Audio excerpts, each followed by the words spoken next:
Today, I'm joined by two of my colleagues, Richard Lewis and Zaheer Hooda. So let's start with an introduction of both of them. Rich, do you want to go first? Yeah, thanks, Juan. So, yeah, sure. My name is Richard Lewis. I lead our EMEA sales function. I've been at Cytora for around 6-7 months now, but my background is in insurance-specific applications for the last 14 years or so. I joined from Salesforce, where I was responsible for their insurance practice focusing on their middle office and back office applications. So underwriter workbench, policy admin, quote rate apply, ethanol, claims, billing, etc. And then prior to that, I was working for Oracle in their marketing application space, again, focusing on insurance as well as financial services. So great to be here. Thank you, Rich. Zaheer, do you want to introduce yourself? Yeah, thanks for having us. Excited to chat today. I joined Cytora a few years ago to head North America sales and operations. My specific role is how do we work closely with US carriers to help them achieve however they want to digitize their risk objectives. Prior to Cytora, I was with Hiscox US, a commercial insurance carrier where I led their data, analytics, and automation. And prior to that, I was at McKinsey for several years, focused on the intersection of technology and service-based organizations. Thank you both. So, and yeah, as we said, or as I said earlier, we're going to focus today on the process in which, like, when insurers are starting to think about digitizing their core workflows, like how do they go from thinking about improving metrics, like how do you improve productivity, how do you boost your broker service, how do you drive consistent decision making around the organization? So from those objectives into actually driving the business impact. And obviously the first steps in that process is considering like what is the technology they need to deploy to achieve them. So the first question for you, Zaheer, is as insurers and brokers are thinking about embarking on these risk digitization initiatives, like what areas do you think are important for our clients to make sure they get right? Great question. So when we're talking to clients and they're thinking about this digitization journey, it usually starts at some level of one platform or two platforms. So the key question underneath that is, within these platforms, what are the specific capabilities that they would signify, that for them it would signify a successful implementation? And for that, we see 5 specific areas across deployments. One is the most obvious in our category, at least, is extraction performance. This is straightforward but key, but often gets confused with just simply extraction. So the key question, if you step back again from a carrier's perspective, is can the platform achieve the level of automation that they're looking for in that specific use case? So data extraction is definitely one of them, but another piece of that is the full digitization suite. When we talk about digitization, that includes many areas: enrichment, inference, business rules applications. So the performance, I would say, is that first piece. Second, you move into how much of the full intake spectrum can we handle for them? Because the reality is these operating models that are internal to an organization are not segmented by the intake spectrum, right? So you have everything coming in usually through one funnel or maybe a couple different entry points. So these operations include multiple different document types. So that's at least one angle of it. Can you handle unstructured loss runs to structured SOBs and proposal forms? The other angle of it is transaction types. So you also have, outside of just new business, you have claims, renewals. Can you handle all of that? So the key is, do the clients gain the confidence that the platform can handle this diversity across these multiple spectrums on the intake? Now let's talk about, we've talked about performance, the ability to handle everything that comes through the door. The next is how quickly can you scale across the organization? Now, for folks that have been in the insurance world, you know that systems, implementations, policy admin systems, or what may be, can take months or even years to scale. So the key question here is, can clients scale quickly, let's say within months, right? So they need to see that power is the key point, that can they scale quickly within months and that they have that power within their hands, specifically across multiple lines of businesses and use cases. And I would say the key point here is without vendor dependency. Fourth, what is their target state architecture? What does their existing tech stack look like? It's critical to understand that and then to understand where our platform fits within that tech stack.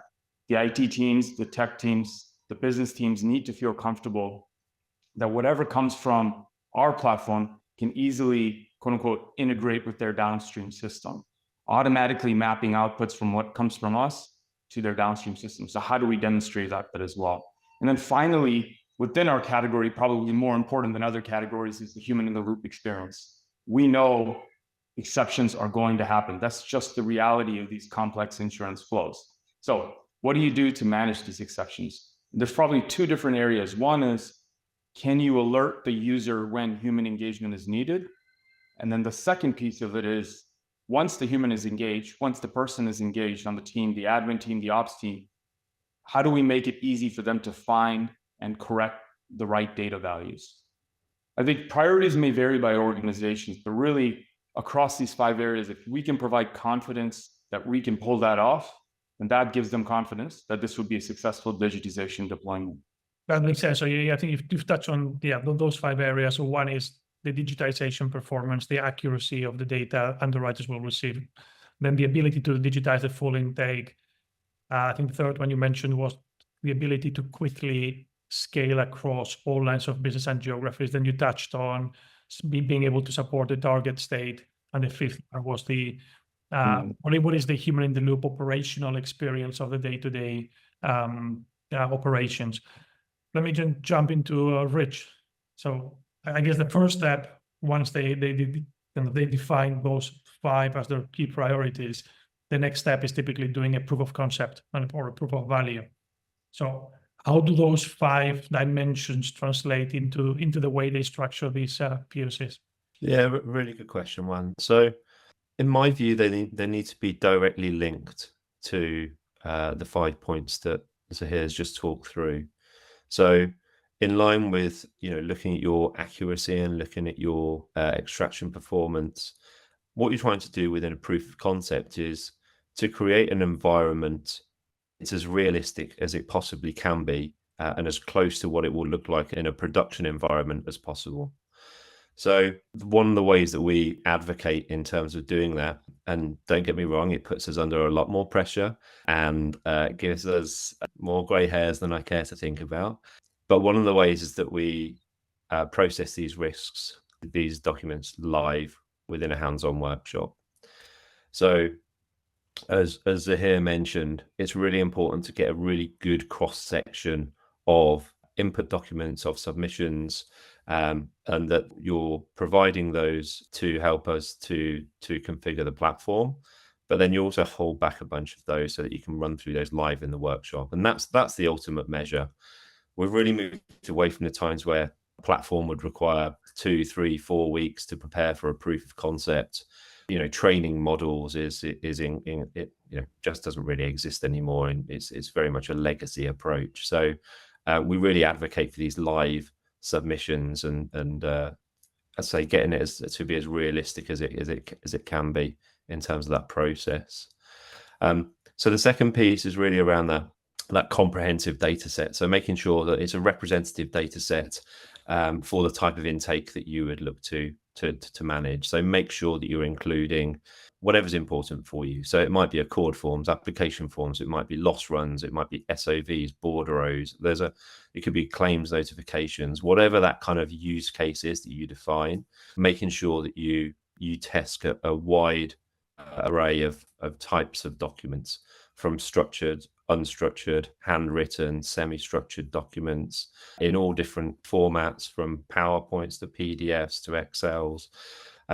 So making sure that there's a really robust, varied input that's representative of what you're going to see on a day-to-day basis. The third is really around showing the usability of the platform and the ability for clients to scale new use cases, adding new data points, creating brand new schemas within that specific session. So that could be another line of business. It could be that you look at a particular new business underwriting flow and then compare that to how that might look for endorsements, MTAs, renewals. It could be that you say, if you compare underwriting with claims, for example. So that's a really important point as well. The fourth point, I guess, is really around understanding the target architecture and as importantly, what the target workflow will look like. So often the typical entry point for our clients is integrating with an email inbox, and that's the ingestion point. Sometimes the workflow is that it may be the email documentation may be surfaced from within an underwriter workbench or from within a portal.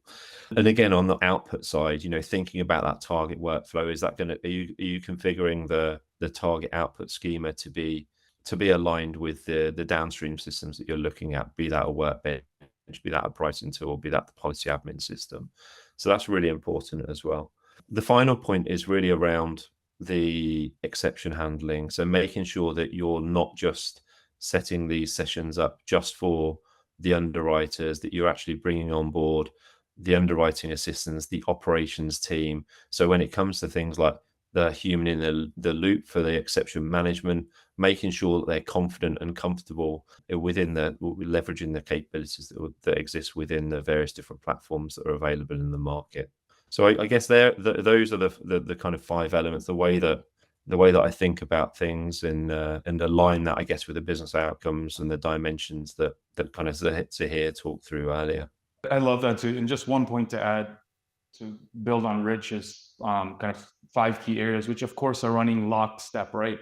Because at the end of the day, just to reiterate that, if we have 5 clear business objectives of how a client sees us being successful, the POC needs to resemble that as much as possible. It is the best proxy for them. So after several POCs, this is kind of where we've landed as an organization. So that's where Rich talks about all of these areas. Anything that we're doing in our POC has to be tightly linked and coupled with one of the 5 areas that we talked about, or we need to change it. And if they don't see that, then we'll refine the POC, but that is the crux of all of this. So it sounds like the kind of, based on what you were saying, Rich, like a key element in that POC is that live workshop session that you were just describing. I guess 2 questions in one, which is probably not what I should do, but I'll do. I think one is what does it look like, the timeline of executing a POC? But then if you could also deep dive into that live POC session, like what happens in that session, I think that would be really helpful. Yeah. So the way that I think about these things, I guess, is everything's centered around this live proof of concept. So that's processing submissions, intake live within that session, not knowing how the platform is going to, not knowing how the platform is going to respond. So that can be, as I said earlier, quite nerve-wracking, but it's the ultimate test of the capability of the platform. So really important, I guess, that's the main focus part. But there's obviously a lot of preparation that would need to go in from a client perspective to make sure that they're getting the most out of that session. So in terms of the preparation, I would say there's probably 4 critical steps that, in terms of data points, that we would expect clients to bring to the table to help us prepare for that. So one is pretty much aligned to the conversation that we've just been having between ourselves and the points that Zaheer made. So agree exactly what that success criteria looks like. If you're going to be evaluating vendors across a bunch of criteria, be really specific in terms of what those success points are, to allow you to do a qualitative and quantitative assessment across those dimensions. So that success criteria is going to be critical. The second thing is provide your target output schema.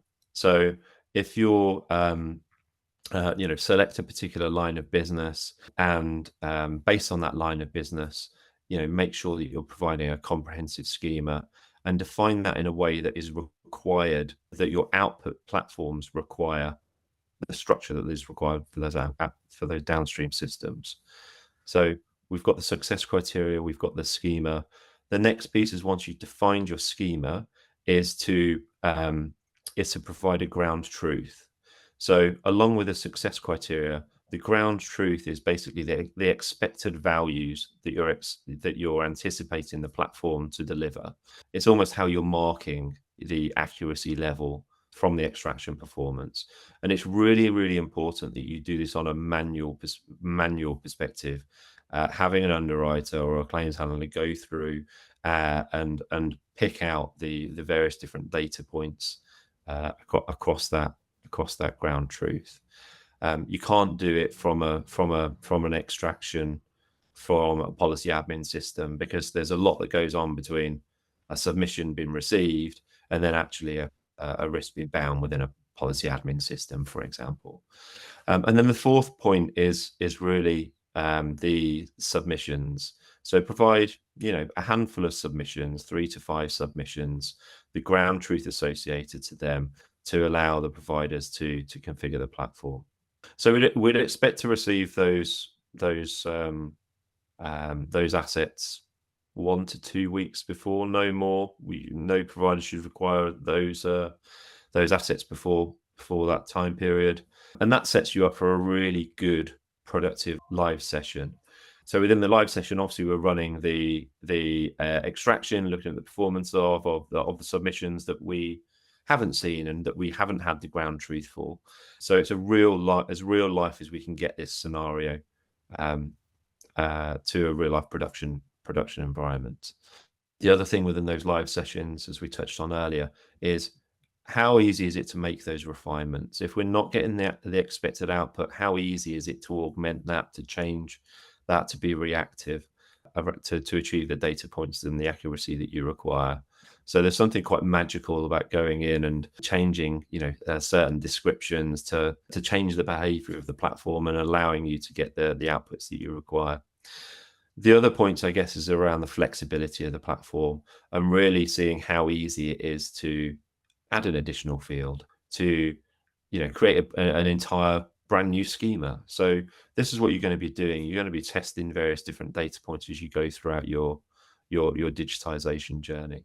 And then, because of the live environment in which we're going to be processing those submissions, the third final step is really about what you do after that proof of concept. So it's really around getting those output values, which you should be measured on, across to the client as quickly as possible, immediately after the workshop. That then doesn't allow for any kind of human interaction with any of those, and you're getting a real honest output in terms of the extraction performance. Those would be, I guess, the kind of 3 stages. Typically in a proof of concept, we would run through, as I say, we'd probably have 1 to 2 weeks notice on the preparatory work. You then run a half-day workshop for the proof of concept and allow prospects and customers to get hands-on with the platform. And then the kind of follow-up is looking at the accuracy and feeding that accuracy back to the various different vendors for feedback. A couple of follow-up questions on what you just said. In this case, I promised to go one by one through the questions. And the first one, you were referring to live processing, live session. Can you explain that a bit more? Is it, when you say live, it means like in the POC, the platform is fully integrated with the client systems, or are you talking about perhaps qualify that? Yeah, really good question. So in most POCs, you're looking to assess the capability of the platform. So what I mean by a live, doing this live, is we turn up to the session in the meeting, you share 10 or 15 various different submissions with us that we then process through the platform and view the output results. So the major thing that you're testing here is the performance and the accuracy. So go back to Zaheer's first point. So that's really what we're testing. What we don't often test is the integration capability. All of these platforms are fully API enabled, so you shouldn't necessarily have too many concerns in terms of the integration capabilities.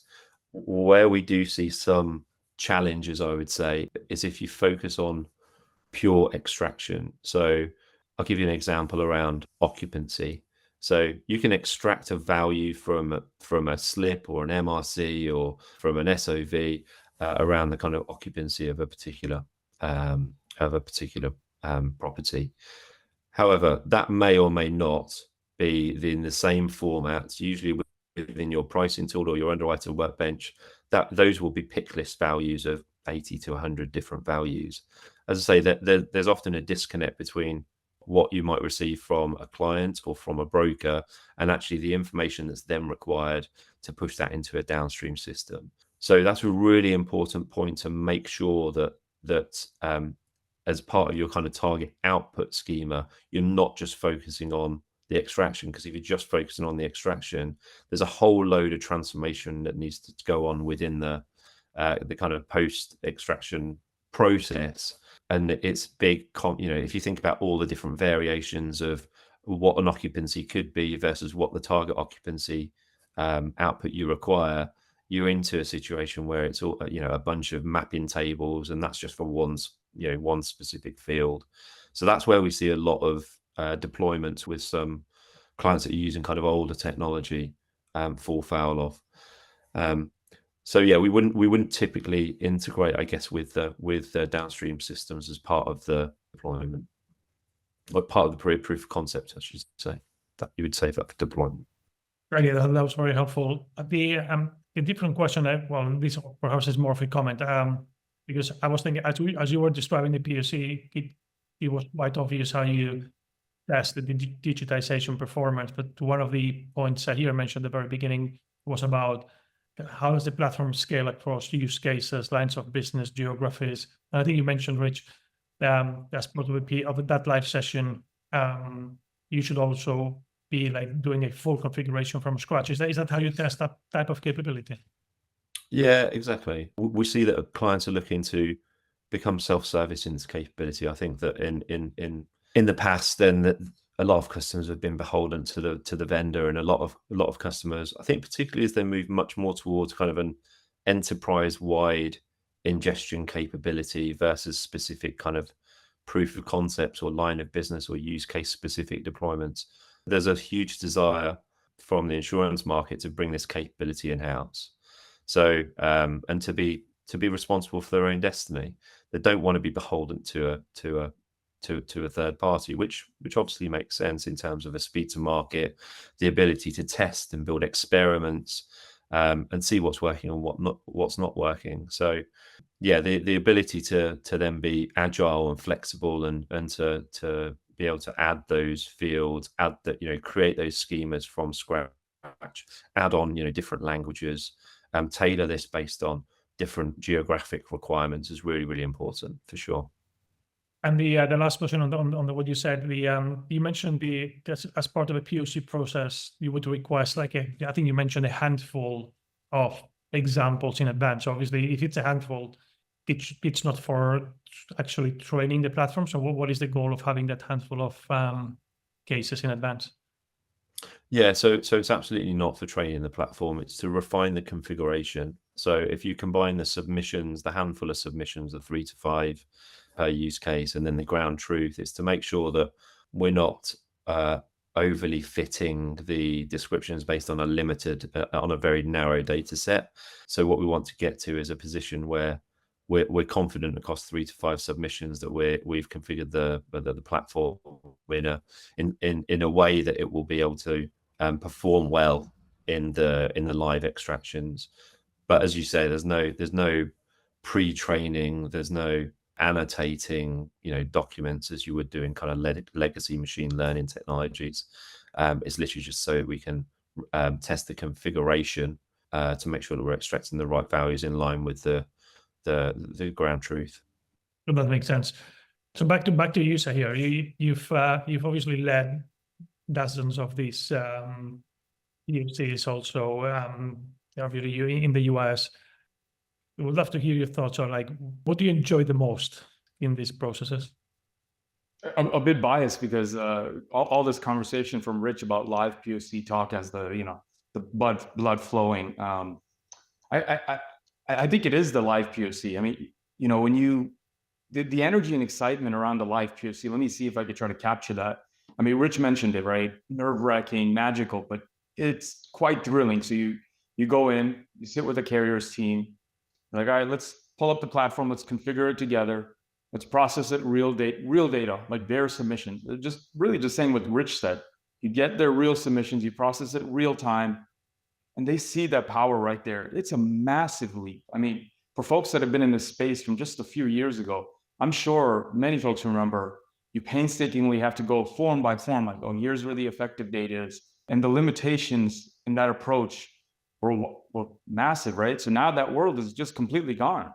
And then you watch the carrier to be able to realize that, oh, I could take control of this. I could see, and that usually happens in the middle of the POC, right? So beginning of the POC, they come in the live POC, they're like, oh, we're gonna see amazing live extraction. They may be talking it a bit up, but then they see it. It is magical. It is thrilling. It's exciting for us. It's exciting for them.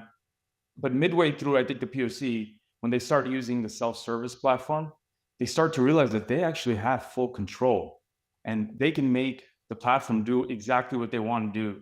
They see it happen. It's right in front of them. No smoke and mirrors, fully transparent, hands-on. And that first moment when they start to realize that the technology can deliver, you can't get tired of that. That's probably the best part about a POC. Would you say the same, Rich? Anything else to add?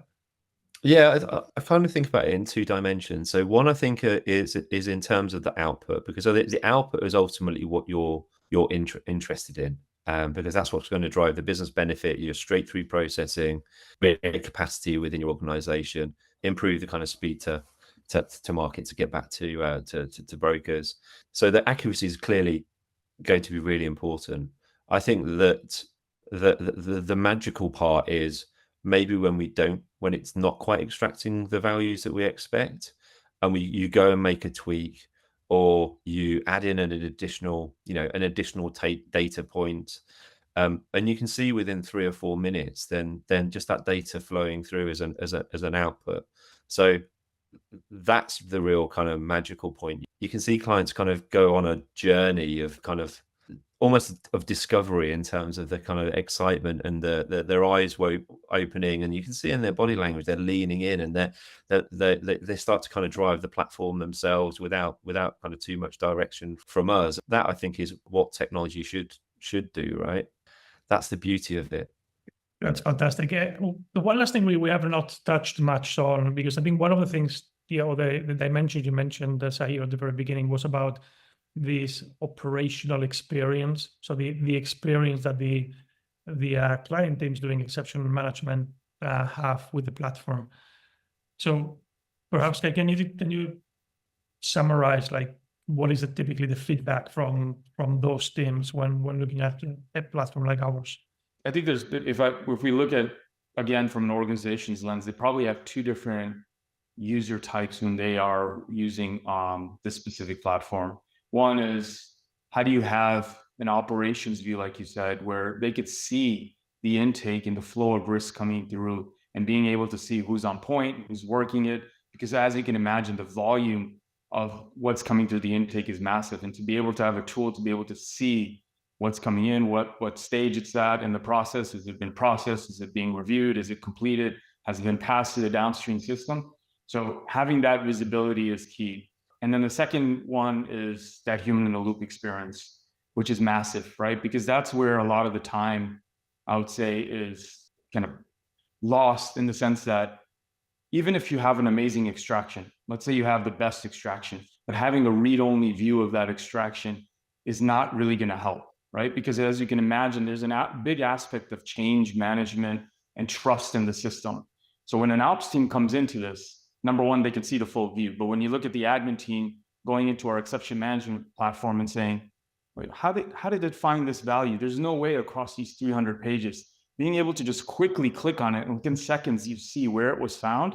And you could, if you disagree, you could quickly capture something else.